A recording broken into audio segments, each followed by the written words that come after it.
As turnarounds go, I said the biggest turnaround this time was the spectacular success of the BJP in Maharashtra. This evening would not be complete if we don't present the man behind this spectacular turnaround.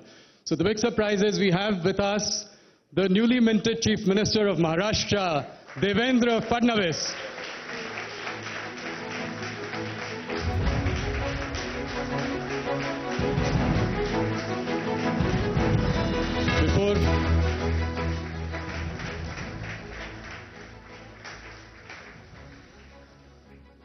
He has told me specifically not to ask political questions, so I don't know how to go about this. So, Devendraji, the field is wide open. You have the biggest CEOs of corporate India here. What is your pitch to them? I think all of us know that Maharashtra is the business magnet. It is the powerhouse of Indian economy. And I would say we are back. And we are back with a bang.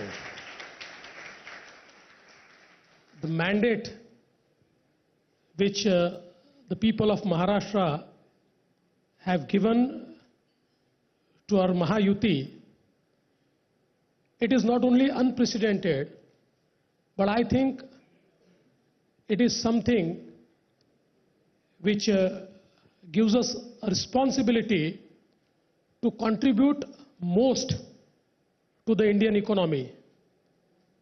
And I must tell you that Maharashtra has always been ahead.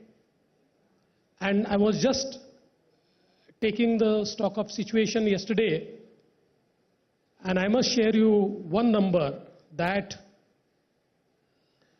in the FDI flow, we have already crossed 90% of the FDI which we got last year in first 6 months. So I think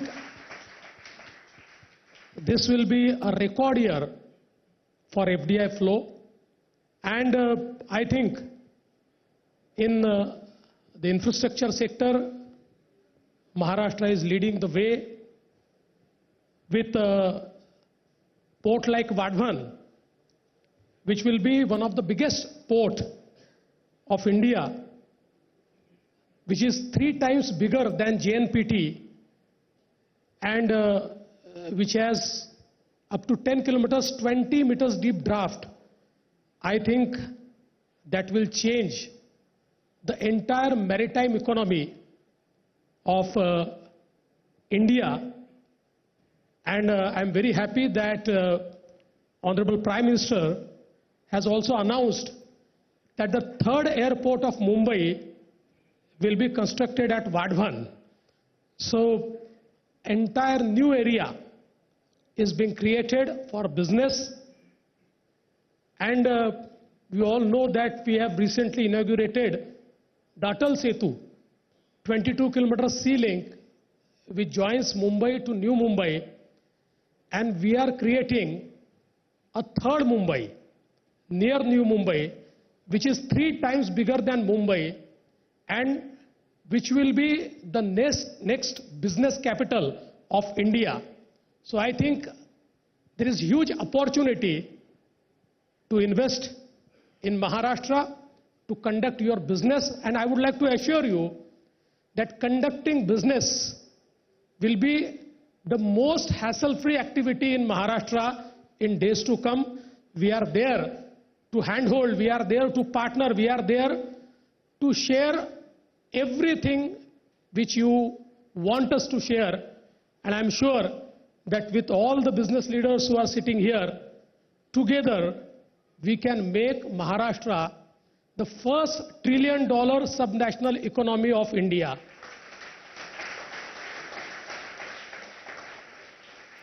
Thank you. No wonder the markets love the man. 2-3 छोटे सवाल तो इजाजत दीजिए, ज्यादा political नहीं पूछूंगा, पर फिर भी क्या ऑपोजिशन को ये बोला जा सकता है कि अब बिजनेस महाराष्ट्र से गुजरात नहीं जाएगा? गुजरात कभी गया ही नहीं।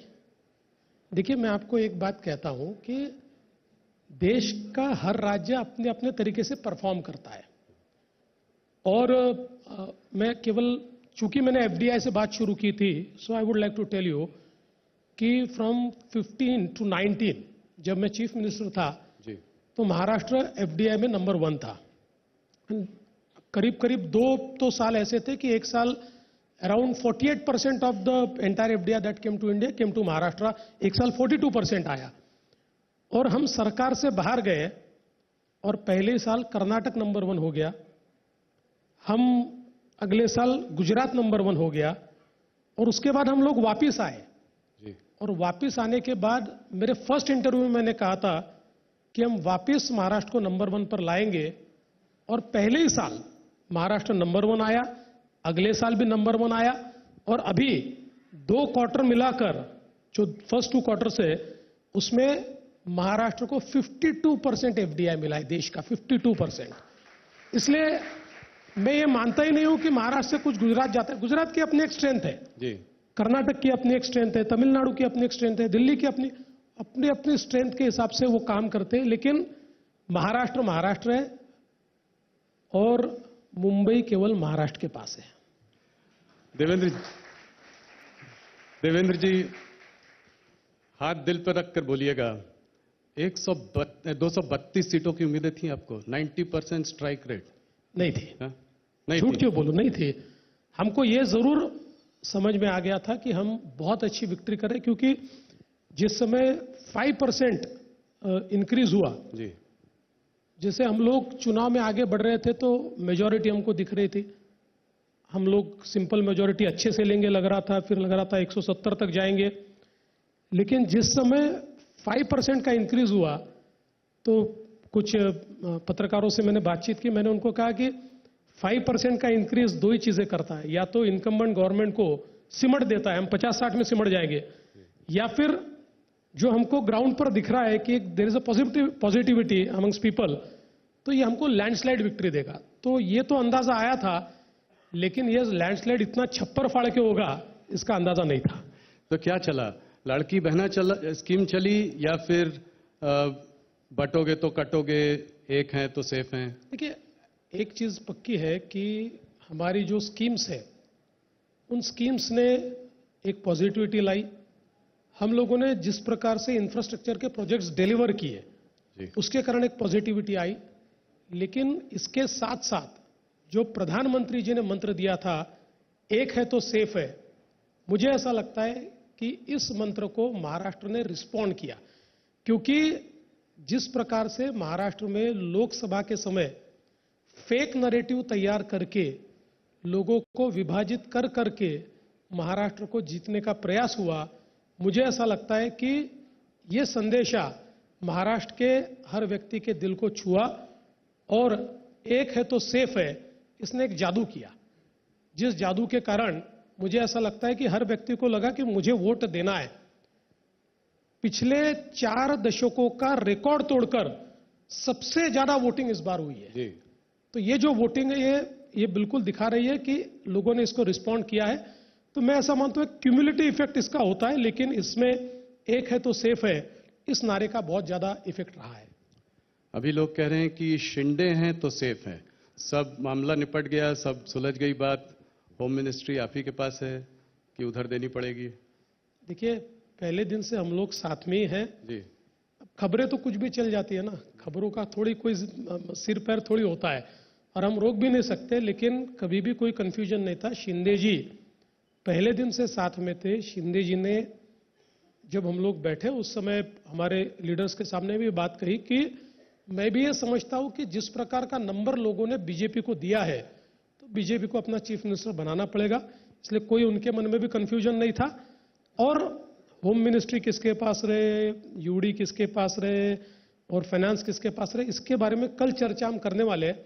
जैसे चर्चा कंक्लूड होगी आपके कान में बता दूंगा। पहले बताइएगा, सबसे पहले।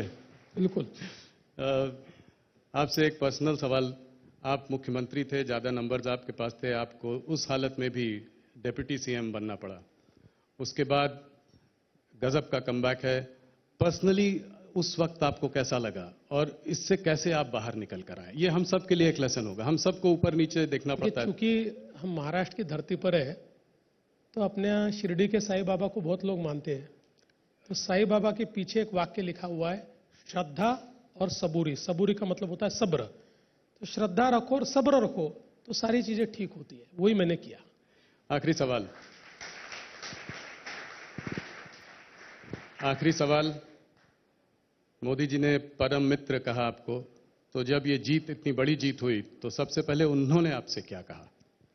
नहीं, उन्होंने, जब मेरी उनसे फोन पर बात हुई तो उन्होंने कहा आप लोगों ने बहुत अच्छा किया है, आप लोगों को बहुत बधाई। ये उनका पहला वाक्य था और मुझे लगता है कि उससे निश्चित रूप से जो हमारे विजय का आनंद था वो बहुत बढ़ा। बहुत बहुत धन्यवाद। Ladies and gentleman, the man of the moment, Devendra Fadnavis. Thank you, आप आए, बहुत अच्छा लगा। Thank you very much. Thank you, Mr.